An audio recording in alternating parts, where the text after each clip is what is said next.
बार की बात है, एक राजा और एक पंडित और उनके कुछ सैनिक एक दिन बातें कर रहे थे। राजा बोले, सोनू पंडित जी, हमें जंगल जाए हुए बहुत दिन हो गए, तो आज जंगल चलते हैं और अपने पशु और पक्षी को जरा देख फिर आते हैं कि अपने जंगल में क्या हो रहा है।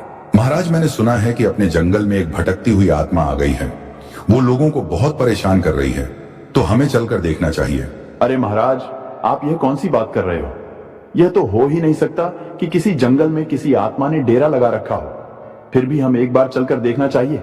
महाराज, वह आत्मा ऊपर से तो दिखने में जरा सी साधन दिखती है, पर उसका नीचे वाला हिस्सा हवा में ही रहता है। तो मुझे तो लगता है कि वह कोई आदमी है। क्यों मुखिया जी, इस मुद्दे पर आप क्या कहना है? वहां पर चलकर देखना चाहिए या नहीं? पर सभी का मानना था कि वह इस नगरी के राजा है, तो उनका सौभाग्य बनता है कि वह इसी प्रोग्राम का समाधान निकाले।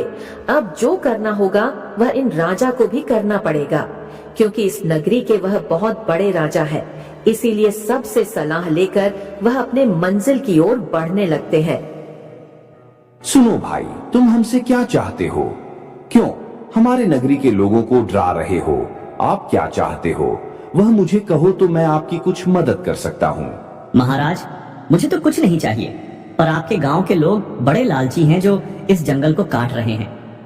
अगर यह जंगल को काटेंगे तो बाकी जानवरों का क्या होगा? भूत भाई, मैं आपकी बात को समझ सकता हूँ, पर वह लकड़ियान नहीं भी काटेंगे तो शाम को अपने घर का चूल्हा कैसे जलाएंगे? मैं आपकी बात समझकर इतना जरूर से कर सकता हूँ कि मेरे गांव में घर घर में लोगों को गैस का चूल्हा दिलवा देता हूँ। उसी दिन से भूत ने किसी को परेशान नहीं किया। अगर हमारी कहानी अच्छी लगी हो तो लाइक और सब्सक्राइब करना ना भूले।